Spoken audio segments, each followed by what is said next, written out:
আসসালামু আলাইকুম আরহামাতুল্লাহ। প্রিয় দর্শক, রাসূলুল্লাহর জীবনী নিয়ে আমরা যে ধারাবাহিক সিরিজ আকারে ভিডিওগুলো বানাচ্ছি, আজ তার চতুর্থ পর্বে আপনাদের সকলকে জানাই স্বাগতম। গত পর্বে আমরা জেনেছিলাম আম্মাজান আমিনা রাদিয়াল্লাহু তাআলা আনহার ইন্তেকাল, দাদা আব্দুল মুত্তালিবের ইন্তেকালের পর আল্লাহ রসুলের জীবনে নতুন একটা অধ্যায়ের সূচনা হয়। আজকের এই পর্বে আমরা জানব চাচা আবু তালিবের কাছে তার নিজের সন্তানের মতো করে আমার নবীকে কিভাবে লালন পালন করেছিলেন এবং তার সাথে সামদেশের ঐতিহাসিক সফর সম্পর্কে ইতিহাসের যে ঘটনা আছে তা আমরা জানার চেষ্টা করব। তার সাথে ইতিহাসে বর্ণিত সামদেশে খ্রিস্টান পাদ্রী বহায়রা রাহেবের সঙ্গে আল্লাহ রসুলের সাক্ষাৎ, তাকে শেষ নবী বলে চিনে ফেলা, এ ঘটনাগুলো উল্লেখ করব। এছাড়া আমরা আরও জানব আকীদাগত বিষয়ের একটি প্রশ্নের উত্তর। অনেক আলেম ব্যাখ্যা করে থাকেন আল্লাহ রসুল 40 বছরের আগে নবী ছিলেন না। সেটা আমরা কোরআন ও হাদিসের আলোকে জানার চেষ্টা করব আল্লাহ রসুল 40 বছর বয়সের আগে তিনি নবী ছিলেন কি না। তো চলুন আর কথা না বাড়িয়ে আজকের ভিডিওটি আমরা শুরু করি। দাদা আব্দুল মুত্তালিবের ইন্তেকালের পর রাসূলুল্লাহ সাল্লাল্লাহু আলাইহি সাল্লামের লালন পালনের দায়িত্ব গ্রহণ করেন তার চাচা আবু তালিব। তিনি ছিলেন কুরাইশ বংশের একজন সম্মানিত ব্যক্তি। যদিও আত্মিকভাবে তিনি সচ্ছল ছিলেন না, তবুও ভাতিজা মুহাম্মদকে তিনি নিজের সন্তানের চেয়েও বেশি ভালোবাসতেন এবং সর্বদা তার দেখাশোনা করতেন। রাসূলুল্লাহ সাল্লাল্লাহু আলাইহি সাল্লাম তার চাচার প্রতি অত্যন্ত শ্রদ্ধাশীল ছিলেন। তিনি কখনো আবু তালিবের অবাধ্য হননি এবং তার কষ্ট লাঘবের জন্য ছোটবেলা থেকেই বিভিন্ন কাজে সহযোগিতা করতেন। শৈশবেই আমার নবী ছাগল চরানোর কাজ করেন। এর মাধ্যমে তিনি পরিশ্রম, ধৈর্য, দায়িত্ববোধ ও নেতৃত্বের বাস্তব শিক্ষা লাভ করেন। হযরত আবু হুরায়রা রাদিয়াল্লাহু তাআলা আনহু থেকে বর্ণিত, আল্লাহ রসুল বলেন, আল্লাহ এমন কোনো নবী প্রেরণ করেননি যিনি ছাগল চরাননি। সাহাবায়ে কেরাম জিজ্ঞাসা করলেন, হে আল্লাহ রসুল, আপনিও কি? তিনি বললেন, হ্যাঁ, আমিও মক্কার অধিবাসীদের ছাগল কয়েক কিরাতের বিনিময়ে চড়িয়েছি। সহিহ বুখারী কিতাবুল ইজারাতে এ ঘটনা বর্ণিত আছে। এই ঘটনার শিক্ষা, ছাগল চরানো ছিল শুধু একটি পেশা নয়, বরং এটি ছিল আল্লাহর পক্ষ থেকে নবীগণকে ধৈর্য, সহিষ্ণুতা, দায়িত্ববোধ এবং নেতৃত্বের গুণাবলী অর্জনের এক বাস্তব প্রশিক্ষণ। পরবর্তীকালে আল্লাহ রসুল সাল্লাল্লাহু আলাইহি সাল্লাম সমগ্র মানব জাতির নেতৃত্ব দেওয়ার যে মহান দায়িত্ব পালন করেন, তার প্রস্তুতিটির একটি গুরুত্বপূর্ণ অধ্যায় সবরের জীবন। এরপরে আমার নবী তার চাচার সঙ্গে শাম সিরিয়া সফর ও বহিরা রাহিবের সঙ্গে সাক্ষাৎ করেন। রাসূলুল্লাহর বয়স যখন প্রায় 12 বছর, তখন তার চাচা আবু তালিব বাণিজ্যিক কাফেলার সঙ্গে শাম, বর্তমান সিরিয়ার অংশ, সফরের প্রস্তুতি নেন। প্রথমে তিনি ভাতিজাকে সঙ্গে নিতে চাননি, কিন্তু আল্লাহ রসুল সাল্লাল্লাহু আলাইহি সাল্লামের গভীর ভালোবাসা ও বিচ্ছেদের কষ্ট দেখে শেষ পর্যন্ত তাকে সঙ্গে নেওয়ার সিদ্ধান্ত নেন। প্রতিমধ্যে কাফেলাটি বুসরা নামক স্থানে পৌঁছায়। সেখানে বাহিরা নামক একজন খ্রিস্টান সন্ন্যাসী বাস করতেন। তিনি পূর্ববর্তী আসমানি কিতাব সমূহ অধ্যয়ন করেছিলেন এবং নবী রসুলদের নিদর্শন সম্পর্কে অবগত ছিলেন।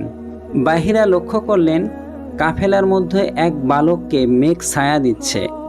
কাফেলা একটি গাছের নিচে বিশ্রাম নিলে তিনি দেখলেন গাছের শাখাগুলো যেন সেই বালকের উপর ঝুঁকে পড়েছে।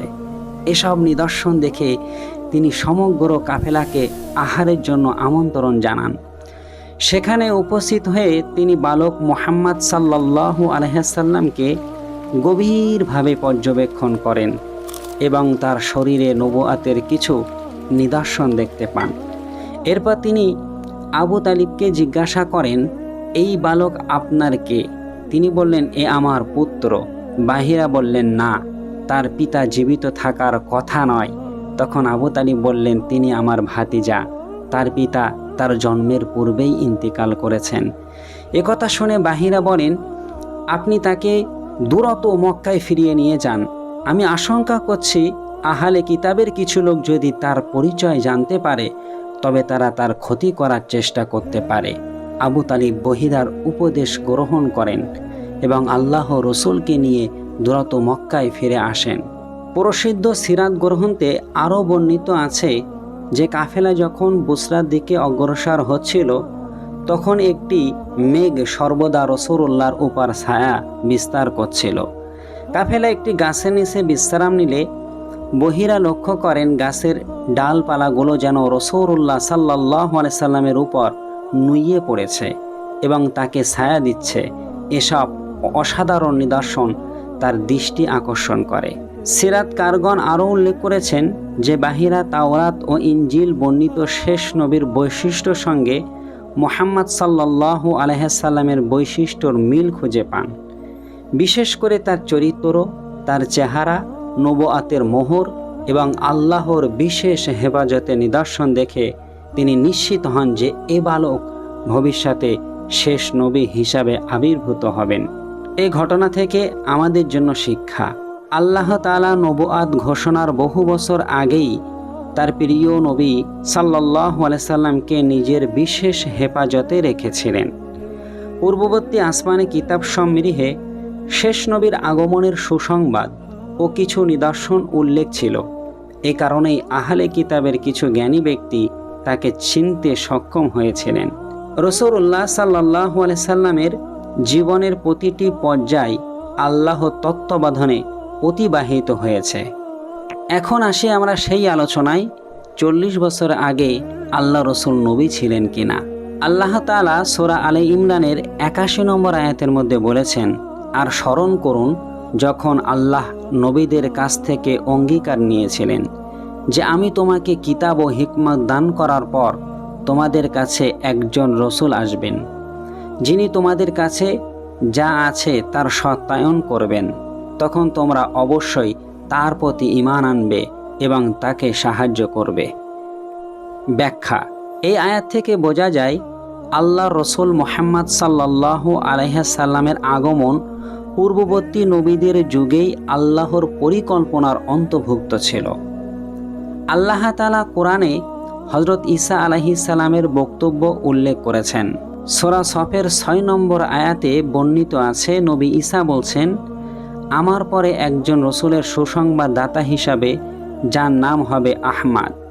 হযরত ঈসা আলাইহিস সালাম তার জাতিকে জানিয়েছিলেন যে তারপরে একজন মহান রসুল আগমন করবেন যার নাম হবে আহমাদ। এটি রসুল সাল্লাল্লাহু আলাইহি সাল্লামের অন্যতম নাম। আল্লাহ তাআলা আরও বলেছেন সূরা আল আরাফের 157 নম্বর আয়াতে, যারা অনুসরণ করে সেই রসুলের যিনি উম্মি নবী, যার উল্লেখ তারা নিজেদের কাছে তাওরাত ও ইনজিলে লিখিত পায়। ব্যাখ্যা, এ আয়াত থেকে জানা যায় পূর্ববর্তী আসমান কিতাব সমূহে আল্লাহর রসুলের গুণাবলী ও আগমনের সুসংবাদ ছিল। হযরত আব্দুল্লাহ ইবনে আমর রাদিয়াল্লাহু তাআলা আনহু সম্পর্কে বর্ণিত আছে, তিনি আহলে কিতাবের গ্রন্থ সমূহে আল্লাহর রসুলের গুণাবলীর উল্লেখ পেয়েছিলেন। এ হাদিসটি মুসনাদে আহমদ তাফসিরে ইবনে কাসিরের আলোচনায় উল্লেখিত। হযরত আবু হুরায়রা রাদিয়াল্লাহু তাআলা আনহু থেকে বর্ণিত, এক ব্যক্তি আল্লাহর রসুলকে জিজ্ঞাসা করলেন, হে আল্লাহর রসুল, আপনি কখন থেকে নবী হয়েছেন? আল্লাহ রসুল উত্তরে বললেন, আমি তখন থেকেই আল্লাহর নিকট নবী ছিলাম যখন আদম আলাইহিস সালাম তখনও রূহ এবং দেহের মধ্যবর্তী অবস্থায় ছিলেন। এ হাদিস থেকে বোঝা যায় আল্লাহ তাআলা সৃষ্টি জগতের সূচনা লগ্নেই তার সর্বশেষ নবীর নবুয়াত নির্ধারণ করে রেখেছিলেন। তাই পূর্ববর্তী আসমানি কিতাব সমূহে তার আগমনের সুসংবাদ এবং বিভিন্ন নির্দেশ উল্লেখ ছিল। এ কারণেই বহিরা রাহিব শৈশবেই আল্লাহর রসুলকে চিনতে সক্ষম হয়েছিলেন। তবে আল্লাহর রসুল সাল্লাল্লাহু আলাইহি সাল্লামের আনুষ্ঠানিক নবুয়াত শুরু হয় 40 বছর বয়সে হেরা গুহায় প্রথম ওহী নাজিলের মাধ্যমে।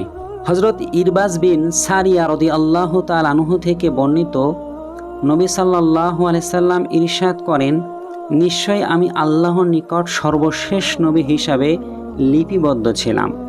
যখন আদম আলাইহিসসালাম তখনও তার মাটির দেহ সম্পূর্ণরূপে গঠিত হননি। আমি ইব্রাহিম আলাইহিসসালামের দোয়ার ফল, ঈসা আলাইহিসসালামের সুসংবাদ এবং আমার মাতার সেই স্বপ্নের বাস্তব রূপ যাতে তিনি দেখেছিলেন, তার থেকে এমন এক নূর বের হয়েছে যা স্বামীর পেরাসাত সমৃহ আলোকিত করে দিয়েছে।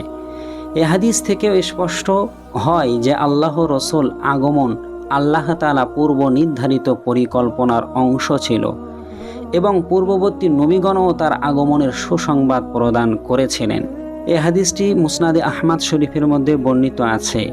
এই সমস্ত হাদিস এবং ঐতিহাসিক বর্ণনা থেকে পরিষ্কারভাবে বোঝা যায় যে আল্লাহ তাআলা ইলম ও নির্ধারণে আমার প্রিয় নবী মুহাম্মদ সাল্লাল্লাহু আলাইহি সাল্লাম সৃষ্টির শুরু থেকেই সর্বশ্রেষ্ঠ মর্যাদায় মনোনীত ছিলেন। এমনকি একজন খ্রিস্টান পাদ্রীও নবীজির শৈশবকালেই তার মধ্যে নবুয়াতের নিদর্শন চিনতে পেরেছিলেন।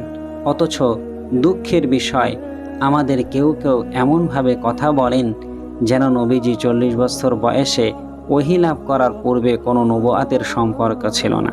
আল্লাহ আমাদের সকলকে সঠিক বোঝার তৌফিক দান করুক। আমার নবী যেহেতু পূর্বে থেকেই নবী, তাই আমার নবীর অনুসরণ তার জন্মের দিন থেকে নিয়ে তার ইন্তেকাল করার আগ মুহূর্ত পর্যন্ত আমাদের আল্লাহ রসুলকেই অনুসরণ করে চলতে হবে।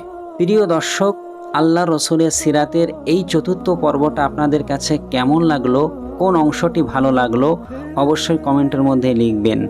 আর যদি সত্যিই ভালো লাগে ভিডিওতে একটি লাইক দেবেন, অন্যদের কাছে বেশি বেশি ভিডিওটি শেয়ার করে দেন যাতে সবাই আমার নবীর জীবন চরিত্র সম্পর্কে জানতে পারে। ইনশাল্লাহ আগামীতে আপনাদের সঙ্গে পরের পর্বে আবার দেখা হবে। আল্লাহ হাফেজ।